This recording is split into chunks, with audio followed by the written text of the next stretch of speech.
Before we begin this video, I would like to express my deep gratitude for surpassing the 100 subscriber milestone. You guys are amazing and I'm glad that we've achieved this together. 100 plus people is like a full university lecture hall, which is simply mind-blowing if you think about it. So here's one to achieving more awesome things together. Minasan, arigatou gozaimasu. Imagine realizing that the world you live in is a lie. God is dead, and the battle between the myriad of gods and demons for the right to create a new world is at hand. If someone was to tell you this, you would either laugh or twist your finger at the temple and walk away from that person, as he's clearly got a screw or two loose. But this is the reality that you, as the main protagonist, have to come to terms with, while being dragged into an internal battle between the forces of good and evil. But who is actually the bad guy here? The god's servants, or the acolytes of chaos? It's a time-tested formula that Atlus, the masterminds behind the Shin Megami Tensei franchise, have used for over 3 decades now, as this year marks its 30th anniversary. Though not quite, not really. Atlus is weird. The grey morale, the open endings with no clear indication of which one is the best, leaving the player to make an educated decision based on his own perception of good and evil. And Shin Megami Tensei 5 is no exception to this concept, adding many quality of life improvements, while still having a great SMT pedigree. Please be mindful that many of my comparisons will be based on SMT3 Nocturne, as I didn't get to play 4 and Apocalypse just yet. Therefore, if some of the features that I mentioned were already present in those games, be sure to let me know in the comments. By the way, Nocturne was the very first video that I've uploaded to this channel, so if you want to see yet another video of a guy praising a 20-year-old game for 20 minutes, be my guest.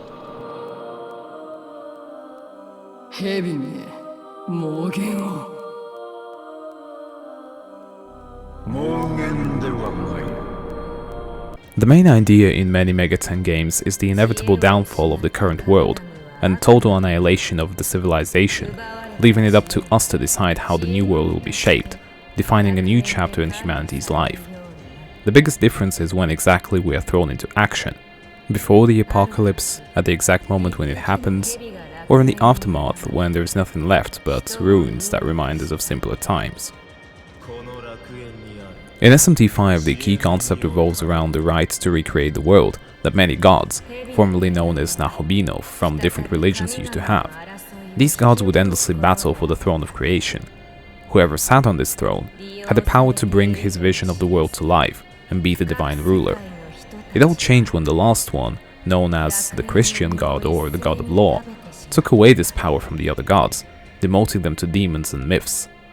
As long as the current god reigned and the others did not regain their power, it was impossible for anyone to have a claim to the throne, as without having the necessary knowledge, which was hidden in the sacred garden and passed down to humans, you cannot reshape the current world and its order. Our role in this game is to unite with a deity known as the Proto-Fiend, based on one of the ancient Japanese gods, and take part in this endless struggle between the forces of law and chaos, unravel many conspiracies, and ultimately decide the fate of the world that doesn't have a ruler to guide it. 悪魔はお前たちを狙っている。そのことを忘れるな。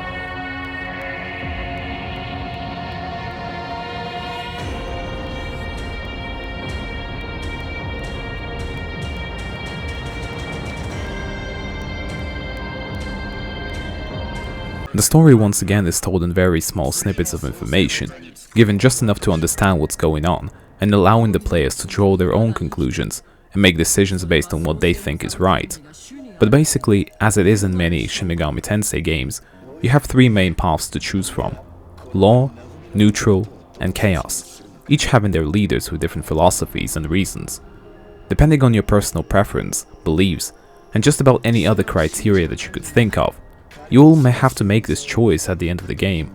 Who will you follow, and what fate awaits the world? I really like the writing in SMT5, as it once again left plenty of space for me to fill in the blanks and add things together, in order to make my choices throughout the game. It's a rare breed of really smart and witty storytelling that leaves an aftertaste and many what-if questions after the final credits, and I enjoy this a lot.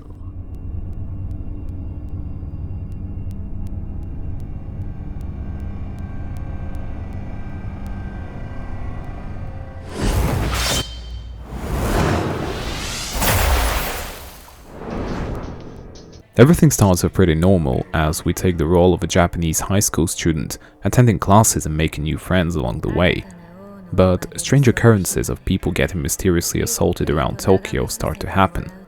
While investigating one of these cases, we get teleported to a barren wasteland with nothing but sand and dilapidated buildings based on real-life locations. These lands are filled with demonic creatures that are ready to tear the protagonist apart. Thankfully, we are saved by a mysterious high-tech looking man who does a Terminator-esque "come with me if you want to live" move and unites with us, forming a bond that creates an entity known as an Ahobino, with the power of a god and knowledge of a human. And from there, depending on how you look at it, things go down or uphill for us as we get dragged into an internal war for the right to rule the world.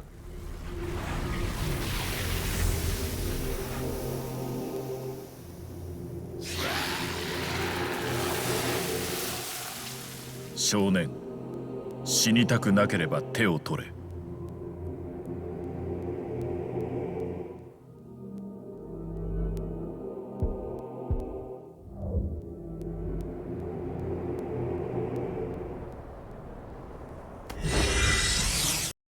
Are you winning, son? You want to watch? Then gaze upon my beauty.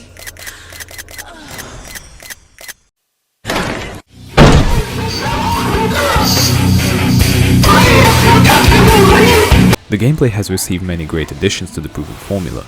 We still get the brilliant press turn system that encourages striking the enemy weaknesses based on their elemental affinities, but now this data is stored after your first successful encounter with a new enemy, removing the hassle of memorizing every demon's weakness. I also appreciate the additional upgrades that help in battle, and the ability to see every potential demon combination with guidance on which ones work best together in the fusion, a process of combining 2 or more demons to create a new one.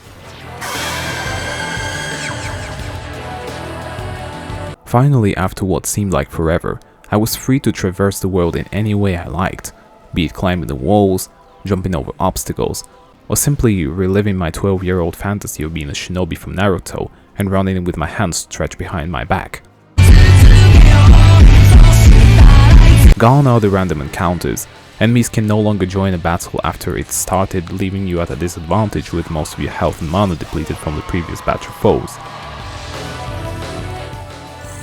Recovery items in most fights are not as necessary as they used to be, as now you can replenish your health and mana at any Leyland fountain that doubles as a place to fuse demons, buy consumables, and save your game, as well as fast travel. Everything related to logistics has received a massive overhaul when compared to Nocturne, and I gotta say, it feels great. At first I thought that SMT5 was oversimplified, and tried catering to a more casual audience with upgrades to the protagonist and the entire party that can be purchased for a special currency known as glory, removing the need to memorize the weaknesses of your enemies after the first encounter, and the special Magatsuki skills, ranging from making every attack critical for 1 turn, to partially recovering health and mana for the entire party. These skills can be used multiple times throughout the battle if you build up the special gauge. But once I realized that the enemies could still easily kick my ass if I had the party with wrong elemental affinities, or by using that same Magatsuki skill to deal critical damage, it became clear that the balance is still there, and SMT5 is as challenging as ever. Add to this the wonderful RNG misses that wipe out half of your turns, and you're in for a real nerve-wracking rollercoaster of a game. Many bosses take quite a lot of level grinding and gathering the right demons in your party in order to beat them. I spent countless times trying to beat the egotistical bitch known as Abdiel, in my attempt to prove everyone wrong and show who's the real boss here.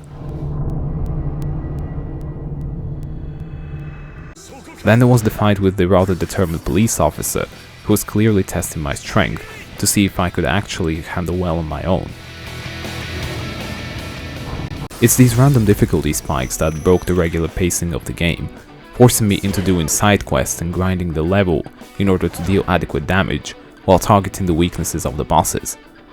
Regular enemies are usually pretty straightforward to deal with, and don't really offer much of a challenge once you get the hang of things and learn how to make the best of the press turn system and the Magatsuki gauge.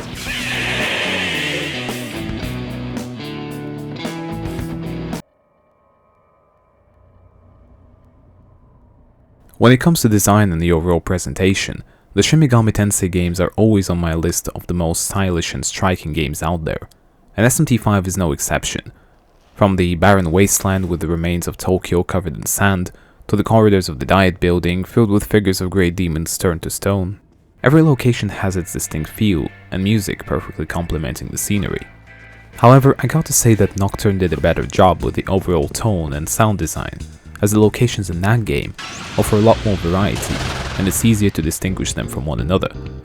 I suppose this is due to the fully open world nature that the areas in SMT5 sort of blend into each other, making you feel like you're flowing from one Minecraft biome to another.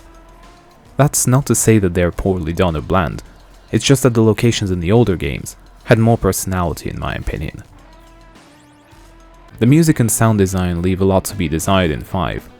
There are way less truly memorable tracks that I would actually want to listen outside of the game.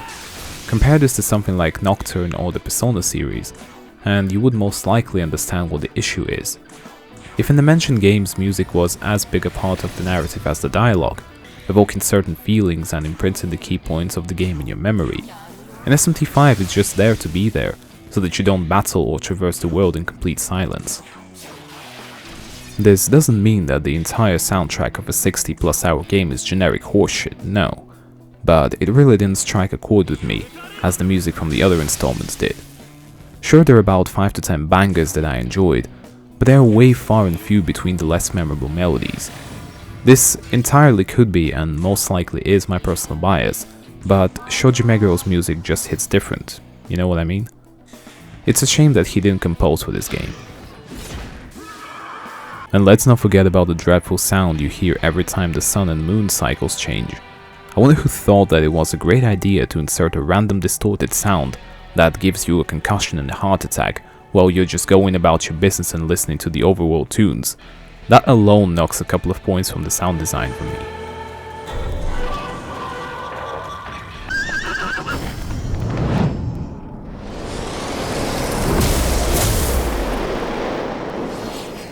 Now, demon and character design are where it's at. Many models have been remade to accommodate the Unreal Engine 4 and take full advantage of the possibilities that it offers. The demons look amazing and range from the horniest demonic bitches to the shit-your-pants deities from the netherworld, spanning across generations of different religions and folk stories. We even get some historical figures who were treated like gods in their time.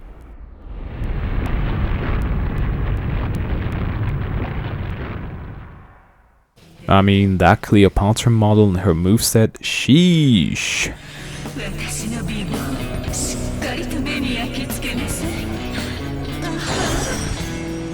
And let's not forget Nuvo with her antics. Every person of culture will surely appreciate the sheer variety on display. And the fun part of it all is that you can almost infinitely experiment with your party members to make something that works best for your style of play. Plus there's always room for unexpected surprises. I surely was not expecting to meet the final boss while standing side by side with 3 gods and deities from India and the Buddhist religion, but props to them for being there for me and offering help when I needed it the most. The unique skills that some of the demons have are also very cool and help to differentiate them from the rest, giving more reasons other than level and elemental affinities to try out combinations that otherwise would be missed. Most likely you've heard about the performance issues of SMT5 and the frame drops that plague this game.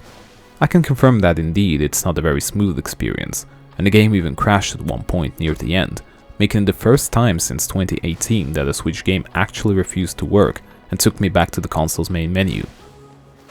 But honestly, a smooth frame rate is not that necessary for a JRPG in my opinion, and doesn't really take away much from the overall experience.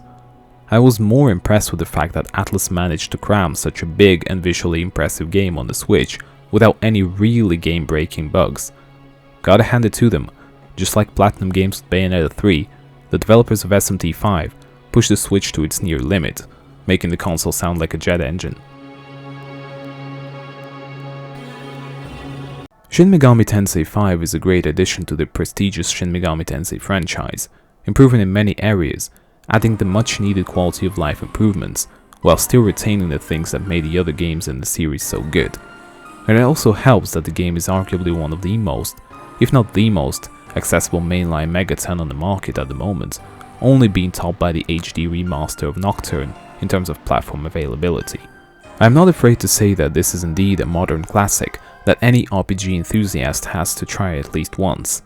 Sure, there are some hiccups here and there, and not all of the DLC is worth your time, plus the dumb decision to make the Japanese dub download only for every region apart from Japan. But these are minor issues that are easily outshined by all the good things in this game. Just a warning before you get into SMT5, it's a long grindy game that can take you anywhere from 1 to 2 months to beat if you have a life and other boring things like work to take care of. Other than that, go ahead, kick some demon ass, and reshape a dying world in any way you like with this amazing game. Thank you very much for watching. It was a really fun experience making this video, so I hope you like the game as much as I have. If you have played SMT5, let's jump straight into the comments section to discuss. I'll be happy to see what you all got to say about it. If you enjoy my content, be sure to like and subscribe. Take care, have a great day, and remember, only play games that are worth your time. See you in the next one. Bye!